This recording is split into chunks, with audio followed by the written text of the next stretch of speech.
We all know about scope creep. That's when you end up doing more, but you don't get compensated. You're just giving it away for free. This is Lauren Fogelman with Business Success Solution. And it is something that happens when you just hear about that one more thing, or you see something that you know would be beneficial because you are a client-centered firm owner. But I just want to say scope creep, it can be sneaky. And it sneaks in ways that you might not even have considered before. And the real truth is that so often the biggest reason for scope creep isn't necessarily about your clients. It is about you as the firm owner, and sometimes your staff as well, especially when you're a client-centered firm. So I want to be able to look at 3 different types of scope creep that occur, and the ones that tend to happen most, they actually quietly drain your profits, they cut into your time, and you end up wondering, why am I working so hard for so little?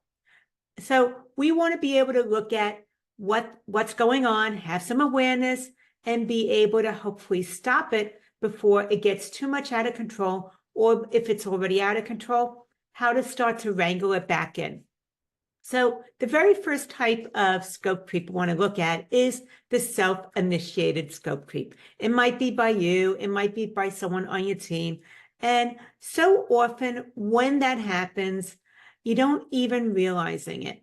And it creates this snowball effect where something little starts that you do, and you continue to just expand until what you originally agreed upon with this client is so different from what you're actually doing because of the incremental gains that you added on over time. And once again, it's not necessarily about the client adding more work. It's about you doing the extra work. And it just goes under the radar. Like I said, it's that snowball effect. So it could be things like maybe reviewing financials, or maybe you see something that the client could benefit from, and you just think to yourself, oh, let me just go ahead and fix that without actually discussing it with the client first. And because you are so client-centered, you go above and beyond, you want to delight your clients, you just naturally do this because it is the right thing to do. It's so aligned with your culture, your values, and the type of firm owner that you are. So this is something I was discussing recently with Sam, and he was drowning in work. Not even during tax season, it was all year long. And what happened is once we did a client cost analysis, he did a profitability analysis, we found that maybe 20% of the extra work that he was doing wasn't even client requested. It was self-imposed. And what Sam was thinking was that, oh, this client could benefit from this support. Well, I can go ahead and do this analysis for them. And at first, it felt like he was providing value, and he was, but he was also giving away premium level services, and clients weren't paying for it. So he was doing very high level services, but his clients were paying more average, if not low, monthly fees. And after actually Sam did that cost analysis, he was shocked. He realized that at least 10% of his monthly revenues were being given away. He was giving away so much work and he wasn't getting compensated for it. So by just addressing this single issue, he was able to increase his revenues without adding any additional work to his workload. So that's something to think about. And part of what we did is we actually created this really simple process that he could use before taking on any extra work. So instead of having that knee-jerk reaction where a request comes in, or even where you think to yourself, okay, a client could benefit from this, before he started implementing something, he needed to ask himself, first of all, did the client request this? A lot of times the answer was no. They didn't even know what to request. The second thing is, if he didn't do this particular thing, would they notice? So that was the next question. Would they notice if he didn't do it?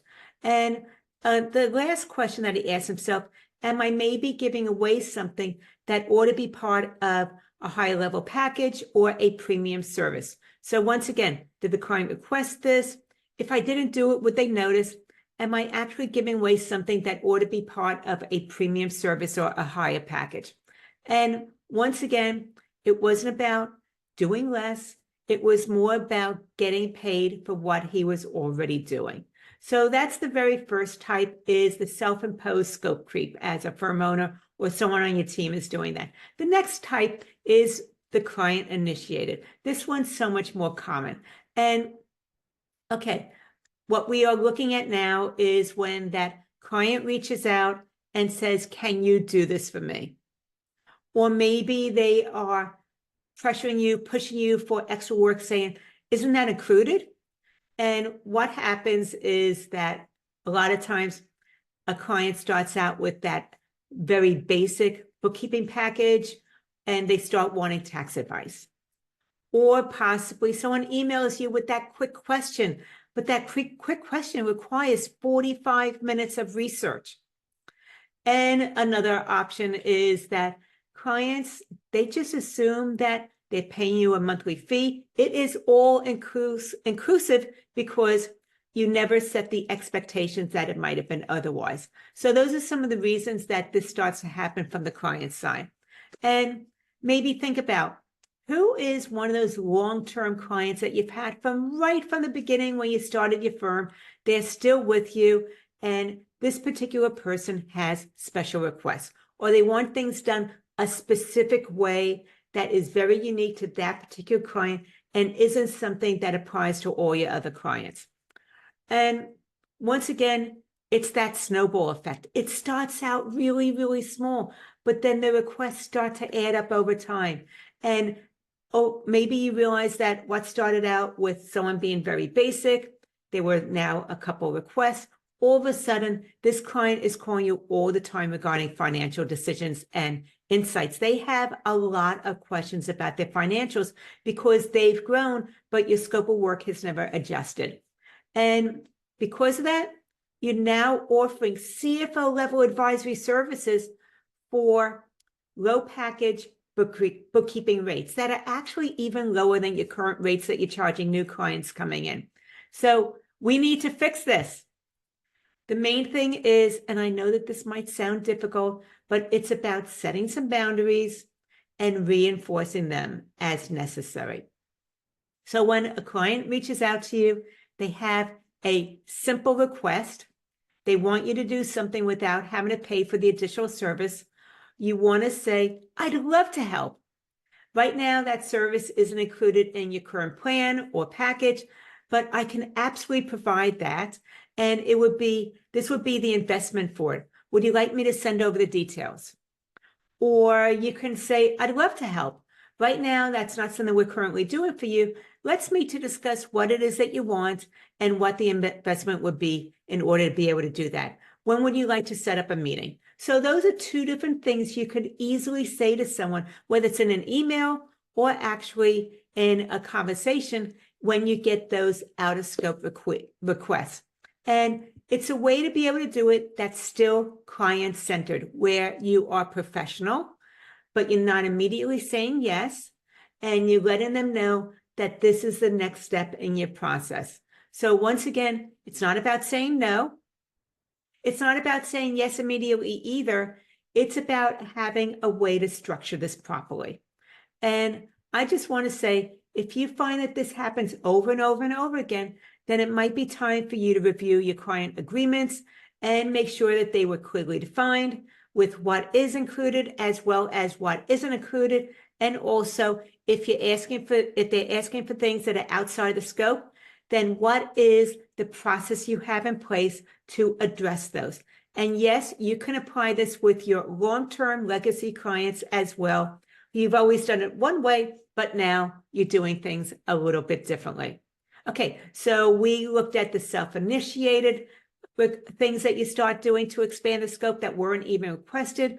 We looked at the client request. The third type is package customization scope creep. Let me say it once more, package customization scope creep. So this is where each client has some unique needs for their particular business, and you're very, very helpful, client-centered. But what's happening is that you're making changes for every single client. No two clients are the same. And there's a lot of things that you're doing for individual clients that just aren't repeatable. As a result of that, it is interfering with your firm's growth. It's making it less scalable than if you were able to stick with more customized packages that fit the majority of your clients' needs. And it's something I actually see all the time. Maybe you have a client that started with standardized packages, but then over time, you tweak and you adjust it for each and every client. So what starts out standardized is later on very, very customized for each and every client. The other thing is that possibly you had one client, they started out with meeting you maybe on a quarterly basis, but their needs grew or something changed. And now you're meeting with them monthly, but the fees that they're paying you still included just the quarterly meeting. So instead of meeting them 4 times a year, you're now meeting them 12 times a year. But the thing is that their fees remain the same. That didn't change. And then the other thing is that maybe you have a client who has expanded, they want more insights, they realize that they need to make some changes to improve their profit margins, and now they're asking for customized reports to be able to have better insights into their financials. So those are some of the natural ways that you start customizing client packages without even realizing it, because you're just very, very client-centered. But as a result of that, it's not scalable. No two clients had the same exact agreements. So what we want to do is make sure that clients are on a more standardized plan, and also that you're able to maintain boundaries with your clients when they are asking for these change requests that aren't included in the package. So this is where you once again need a process. And I want to say that, yes, even with your current clients, we can get them into packages, we can standardize it, and we can create a structured framework. You can do this. It makes such a big difference. So I talk frequently about having 3 packages. Let's call them silver, gold, and diamond. They are very clear in what the scope would be for each and every one. It sets very clear boundaries and also starts to establish expectations. So if a client comes to you and they want something outside of the package, well, then you want to discuss the options and the investment before getting started. So you have to stop yourself from immediately saying yes. If you say, let's discuss this, let's review it, it's not a bad thing. Nobody is going to feel that you're not client-centered because you didn't give them that immediate yes. So instead of saying, sure, I can adjust this for you, what you want to say is, that's a great request. That level of service is actually included in our premium package. Would you like me to send the details? Or you could say something like, that's a great request. That level of service is not in your current package. Let's meet so I understand exactly what you need. And then I can be able to guide you forward as to what that would be and also how much the investment would be. By doing this, you're setting very clear boundaries. Clients realize that there are distinctions between one package and the next, and where they are might no longer meet their needs. They might want to have more, and in order to have more, they have to invest more, because you're not a 501c3. You're not giving it all away without compensation. So let's think about this. Scope creep is not always obvious. It has a snowballing effect. And a lot of times, being client-centered as a firm owner, you might be the primary cause of it. So here's what I want you to start thinking about. Very first thing is create a scope creep process. That's like a tongue twister. Okay, create a scope creep process where you are assessing before you take on any extra work. Stop yourself, go through those 3 questions I mentioned earlier to self-assess whether you ought to be doing it, if it's going to make a difference, and what the investment would be, and then how to communicate that to your client.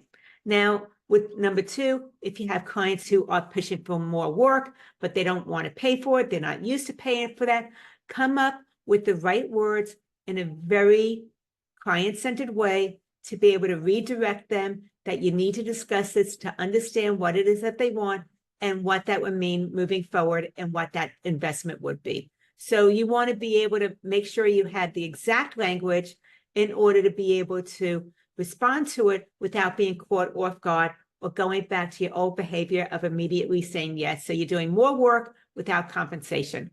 And then the third thing is look at your packages. Are they structured for profit, or are you actually giving away endless customizations to your clients? And they're actually now getting a CFO level advisory packages at standard package rates. So that's something to think about by going through this process of looking at your process and starting to have a way to be able to self-assess first or respond to your clients and reviewing your client agreements and your packages. You're going to now be able to stop scope creep from happening. It is going to stop the money leaks in your business, just like it did for Sam that I mentioned earlier. And as I mentioned, Sam, by going through this exact process, was able to take that 10% of uncompensated work, and now he has increased revenue. So if you want help with structuring your pricing, your packages, the exact words to say how to create boundaries where there weren't, so we can rein in those client expectations, then let's have a conversation. We'll discuss your pricing issues, where you're doing actually more work without compensation, and how to be able to correct that so that you are now moving forward and you're getting paid for the work you're doing. You're no longer just giving it away for free, and that clients had that expectation. And by doing that, you can quickly see at least a 15 to 25% increase in revenue by eliminating these three forms of scope creep in your firm. So if that interests you, you want to talk further about how to be able to apply this to your firm, then let's go ahead and connect. Go to businesssuccesssolution.com/let's talk. What we'll do is we'll map out your next steps. We'll be able to help you reclaim your time and increase your profit margins. Remember, boundaries create freedom and profitability for you and your firm. You deserve to have a firm that raises your quality of life instead of one that takes from it. I love to be able to hear how this resonated with you, what you're taking away, what you're implementing, maybe what it is validating. Please let me know how you connected with this topic and what you're doing to really take charge of your firm so you no longer have those scope creep issues. This is Lauren Fogelman with Business Success Solution, showing accounting firm owners how to double their income working half the time.